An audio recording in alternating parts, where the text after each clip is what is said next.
When we find ourselves in a hopeless, lost mess, there is a process, and it may be painful, but it will be required for us to be whole again.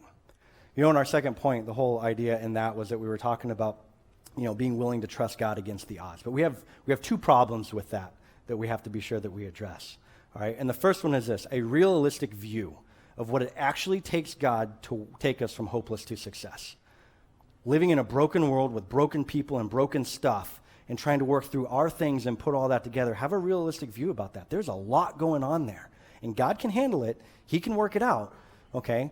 Which takes us to our second problem. We have to learn to be patient. Patient as God goes through the process and does his thing. We do our part, step back and let him do his. It is rarely going to be an event in our process. It's going to be a process with that, okay? So be prepared for the process. So the big picture is we have the nation of Israel, and they find themselves in a situation. And remember, they're the ones that recognize this, and they said this, all right? They said, "Then he said to me, Son of man, these bones are the whole house of Israel, and behold, they say our bones are dried up and our hope is perished. We are completely cut off." They recognize that. Guys, I've been in that situation. I'm sure you have too, where it was because of either something that I did or something that life threw at me. We find ourselves in this situation. And the answer for Israel and the answer for you and I is exactly the same. The answer is a total transformation that only God can give us. Guys, this is not an us thing. This is 100% a God thing. Listen, if you go back into the Old Testament, you go to 2 Chronicles chapter 6. I love this. This is one of my favorite parts of the Bible. All right, you have King Solomon, and he stands in front of the whole assembly of Jerusalem, of the Israelites, and he looks at them, and he starts a prayer, and he starts talking to God.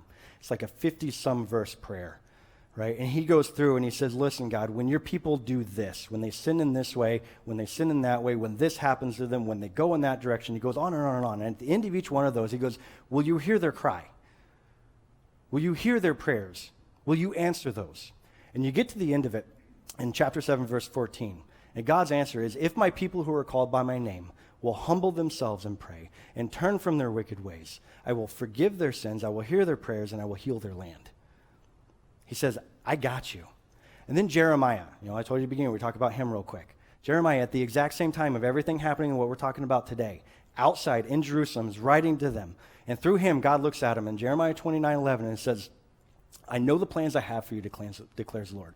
Plans to prosper you, not harm you. Plans to bring you hope and a future." He says, I got you. Then he goes and he tells them how in verse 13. "Seek me and you will find me when you search for me with all your heart." Guys, over and over and over again throughout history, God has shown that he is the answer when we find ourselves in that hopeless mess. But we got to be willing to do some stuff.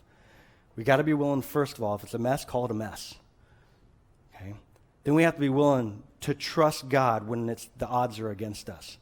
Okay? Because he's got us.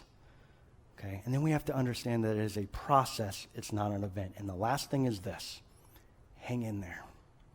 Hang in there. Be his guy and be his girl and do it consistently because he's got you. He is so much bigger than whatever that thing is. He is the one that will transform your life. So do that and watch him transform your mess to success. Let's start doing that this week.